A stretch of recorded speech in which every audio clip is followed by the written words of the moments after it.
কি রে, এতক্ষণ ধরে তুই এইখানে? আপনি কে? আমি ওর বাবা। ও ভাইজান, বস বস।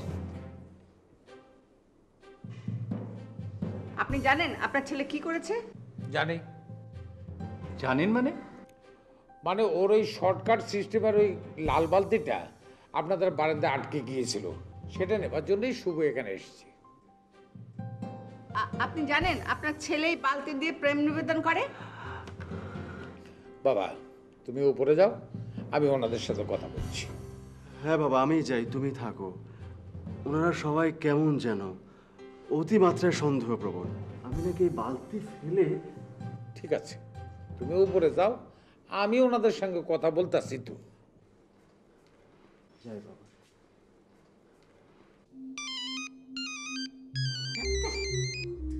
হ্যালো।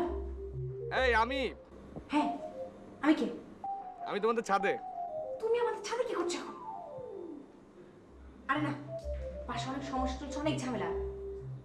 হ্যাঁ এসব আমি এখন রাখি, পরে কথা বলবো। আরে রাখো তো, রাখো। এই এই এই, তুমি আমার সাথে এরকম ব্যবহার করছো কেন? তুমি আমাকে এভাবে ছ্যাঁকা দিচ্ছ কেন? আমি তো নার্ভাস হয়ে যাচ্ছি। এই রিমি, না সিমি। আমার ছেলে বালতি ফেলা প্রেম নিবেদন করতেছিল। আসলে ব্যাপারটা তা নয়, আমরা খুব অবাক হয়েছি যে আপনার অবাক হওয়ার সাথে আপনার স্ত্রীর তো কোনো কথার মিল নাই। শোনেন, আমার নাম গাজী, আমি এই বিল্ডিংয়ের মালিক। আপনারা এই বাড়িটা 2 মাস আগে ভাড়া নিছেন আমার ম্যানেজারের সঙ্গে কথা বলে। আমি তখন এই দেশে ছিলাম, এখন আমি দেশে আসছি।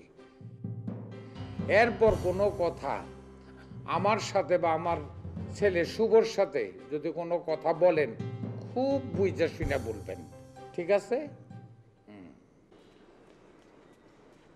এই তুমি এখানে এসছো কেন? হ্যাঁ, কি যে করো না, তোমাকে নিয়ে আর পারা গেল না। মা যদি জানতে পারে তুমি আমাদের ছাদে এসছো, তাহলে সর্বনাশ হয়ে যাবে। এই সিমি, আমার একটা খুব জরুরি কথা বলা দরকার তোমাকে। কথাটা না বললেই নয়। বলো, তাড়াতাড়ি বলো। বলবো? আরে এত ঢং না করে বলো না, মা চলে আসতে পারে। ইয়ে মানে এই মা না আমার বিয়ে ঠিক করে ফেলেছে। চুপ! এই বলো, তুমি কি আমাকে ছাড়া অন্য কাউকে বিয়ে করতে পারবে? বলো বলো। না। তাহলে আমার এখন কি হবে? এই সিমি, এই আমার মাথায় একটা বুদ্ধি এসেছে। কি বুদ্ধি? আচ্ছা, তুমি না একদিন বলেছিলে যে এই রিমিয়াপুর বিয়ে না হলে তোমার বিয়ে হবে না? কাজ করো না, কি? রিমিয়াপুর বিয়ে দিয়ে দাও না। আপু বলেছে ও কোনোদিন বিয়ে ঠিক করবে না। আর আমার বিয়ে তো হয়তো হবে না। আচ্ছা, এটা কোনো কথা হলো বলো? তোমার বাবা মা কোনোদিন এটা মেনে নেবে? শোনো, এইখানে তোমাকে ছোট্ট একটা পলিটিক্স করতে হবে। তুমি তোমার বাবা মাকে বলবে যে রিমিয়াপুর বিয়ের বয়স হয়ে গেছে, ওনার বিয়ে করা খুব জরুরি, এবং এটা বলে বলে একদম কান ভারী করে ফেলবে।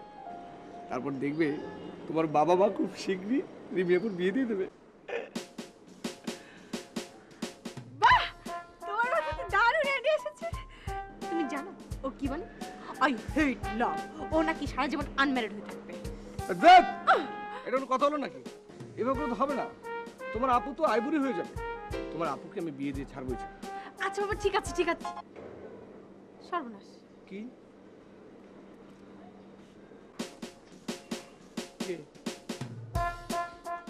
জি, তোমাকে বলেছিলাম না, লাল বালতি, তার ভিতরে কিছু খাবার দাবার, চিঠি, ফুল, এটাই সেটা। ও